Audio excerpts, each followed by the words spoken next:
Les femmes face aux eaux de toilette, par Henri Camuset.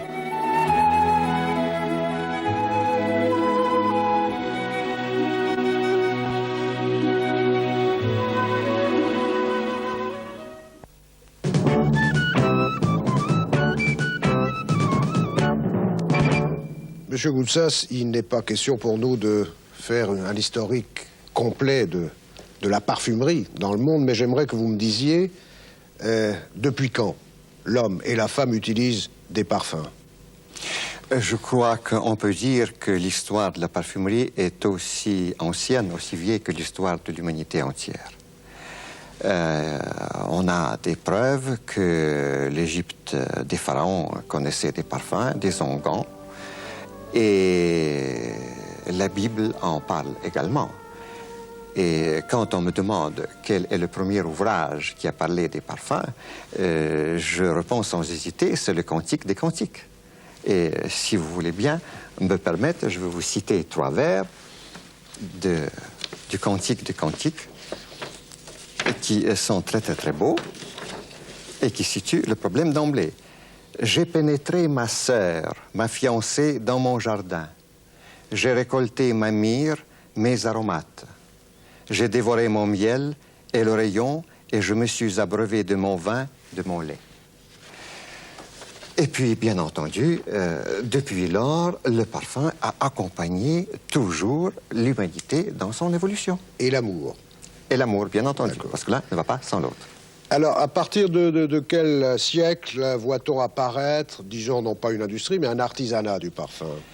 L'artisanat du parfum apparaît en France au XVIIIe siècle, au début du XVIIIe siècle.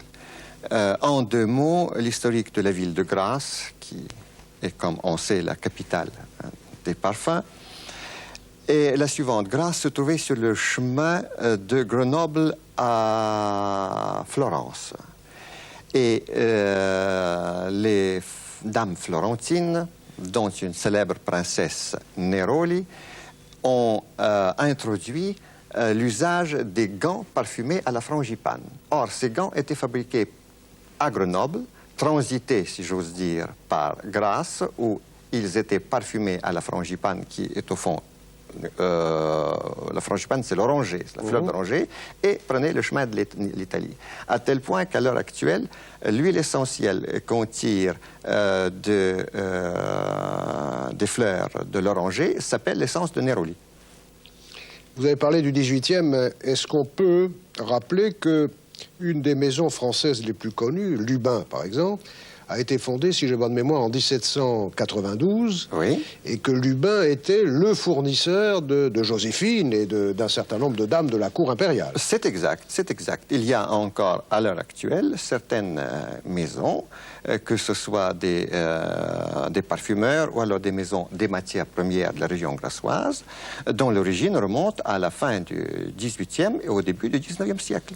Mais vous notez aussi, non sans humour, dans un article de vous que j'ai lu, que l'essor de la parfumerie en France est un peu antérieur à cette période et que c'est précisément à la cour de Versailles que le parfum a été répandu. Dites-nous pour quelle raison? Oui, si vous voulez, c'est une boutade, sinon une vérité historique, mais enfin, il y a quand même du vrai là-dedans. À la cour de Versailles vivaient à peu près 10 000 personnes. Sans aucune hygiène. Il n'y avait ni salle de bain, ni autre commodité, n'est-ce pas, de confort moderne. Eh bien, pour couvrir les odeurs, mettons, corporelles et autres, la belle cour de Versailles s'inondait des senteurs de l'époque, qui n'étaient pas alcooliques d'ailleurs. Mais j'ai toujours pensé que, à la limite, c'est peut-être cet état de choses qui a donné un essor à la parfumerie en France au siècle suivant. Bien, disons, pour considérer une période plus proche de nous, qu'il y a eu quand même un essor très net, alors en France, dans l'entre-deux-guerres, à la fin du 19e, d'abord peut-être, et puis après dans l'entre-deux-guerres. Oui. La parfumerie a commencé d'abord à pénétrer dans un public un peu plus large avec la découverte de l'alcool, de l'éthanol, de l'alcool éthylique en tant que vecteur. parce que toute la parfumerie de l'Antiquité jusqu'au début du 19e siècle était une parfumerie non alcoolique huileuse. Tenez, Pline le Jeune, dans un de ses écrits, préconise d'utiliser l'huile d'olive vierge pour y faire macérer des pétales de rose. Et au fond, ça a duré presque 2000 ans, jusqu'à ce qu'on ait découvert l'alcool. Et la première utilisation de l'alcool ont été les fameuses eaux de Cologne, dont l'empereur Napoléon emportait dans ses campagnes toujours un flacon. Ça, c'est aussi une anecdote bien connue. Et ensuite, à la fin du 19e siècle, ce sont les découvertes de la chimie organique qui ont permis d'élargir le champ d'action du parfumeur créateur par rapport à des produits dits de synthèse, qui ne sont absolument pas des produits inférieurs, comme le grand public, quelquefois, veut bien le croire. Donc, ces produits de synthèse, les découvertes d'un produit comme la vanilline, d'un produit comme la ionone à odeur d'iris et de violette, la découverte d'autres corps chimiques dont je ne veux pas citer les noms parce que ça deviendra peut-être un peu trop technique, ont permis de créer des parfums beaucoup plus complexes. Et évidemment, le grand essor de la parfumerie moderne est venu autour des années 20. Avec l'apparition des grands parfumeurs. Avec l'apparition surtout de François Coty, qui était le pionnier, le précurseur de la parfumerie moderne, à tel point qu'on puisse dire que si on dessinait un arbre généalogique avec les deux racines, les deux premiers parfums de Coty, qui s'appelaient le chypre et l'origan, sont devenus pratiquement les ancêtres de toute la parfumerie qui en est découlée depuis. Et avec l'intérêt que les couturiers ont à cette époque. Et les couturiers ont tout de suite, à la fin de la Première Guerre mondiale, avec Paul Poiret, se sont intéressés à la parfumerie. Paul Poiret a créé toute une gamme de parfums qui ont disparu depuis, en noms évocateurs comme Aladdin, le Balcon, Nuit de Chine, etc., dans des flaconnages tarabiscotés. Et qui ensuite, après la disparition de Paul Poiret, c'est le mérite de Mademoiselle Chanel d'avoir introduit la notion de la parfumerie moderne, aussi bien au point de vue olfactif qu'au point de vue présentation sur le marché. Et aujourd'hui, la parfumerie est devenue une industrie. Une industrie, comme a dit un de mes confrères un jour, une industrie lourde.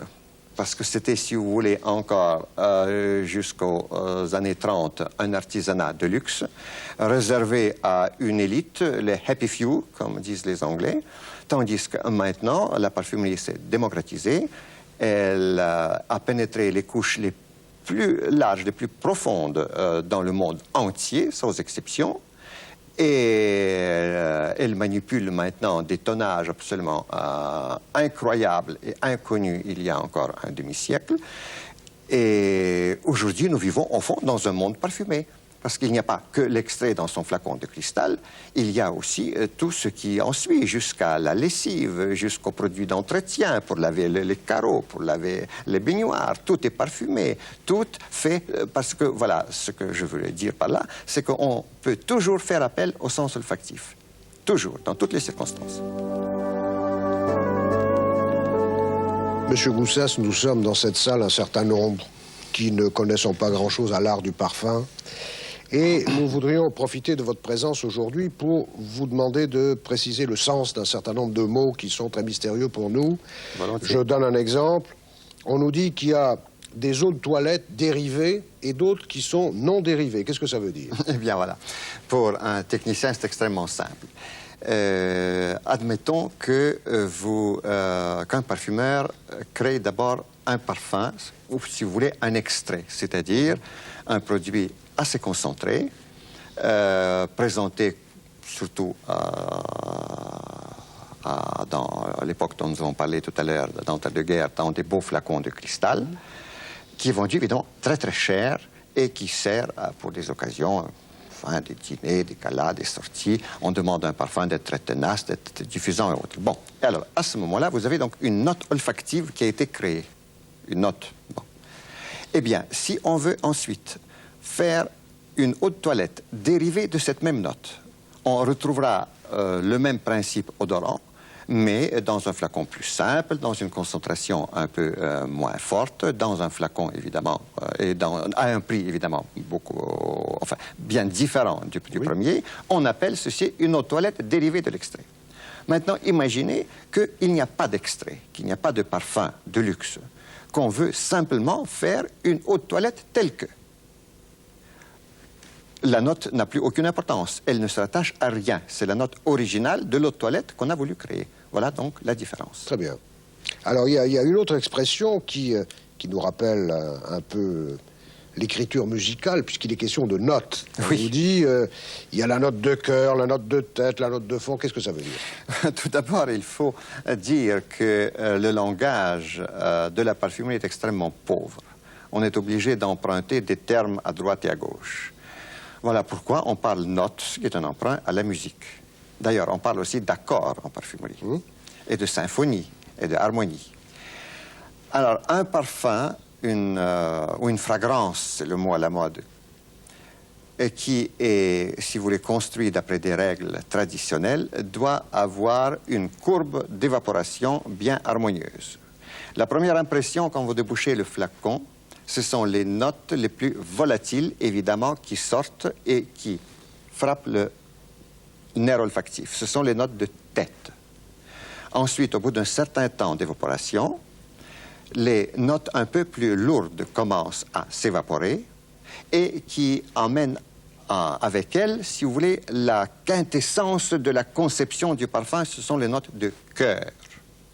Et enfin, peut-être quelques heures plus tard, il reste les produits les moins volatiles, les plus lourds qu'il y avait dans la composition, qu'on appelle les notes de fond sur lesquelles est construite le parfum.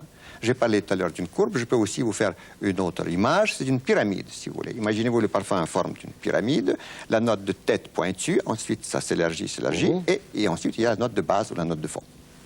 Bien, autre type de note, mais Oui. peut-être est-ce le complément de ce que vous venez de dire, il y a la note fraîche, la note fleurie et la note boisée. Il y a beaucoup plus de notes que ça. Ah bon? Ah oui, oui, bien sûr. Mais enfin, si vous voulez, en gros, on peut distinguer ces trois notes qui sont très caractéristiques de la plupart des compositions de parfumerie. Quoique, la note fraîche, personnellement, je n'aime pas beaucoup cette impression. Parce que ce qui peut être frais pour vous n'est pas frais pour moi et n'est pas frais pour une troisième personne. La note fleurie ou florale, oui, ça c'est si vous voulez, c'est une notion qui est qui peut être précisée. La note boisée également, quoique il y a des notes boisées de telle et telle orientation et des notes fleuries de telle et telle orientation. Par exemple, il peut y avoir une note fleurie à tendance rosée, une autre à tendance jasminée, une troisième à tendance lilas muguet et une quatrième à une tendance d'un mélange de tout cela. Tandis que la note fraîche, si vous voulez, nous, en technique, on parle des notes hespéridées. Hespéridées, ce sont donc les fruits, comme les citrons, les oranges, et surtout la bergamote, qui est un fruit qu'on ne mange pas, mais qui donne une huile essentielle tout à fait extraordinaire, qu'on emploie pour créer des notes fraîches. Alors, quand un parfumeur parle de notes fraîches, il voit surtout des notes hespéridées, citron, orange, mandarine, bergamote, et quelques autres notes fraîches, comme la menthe, par exemple, et qui donnent cette impression de fraîcheur.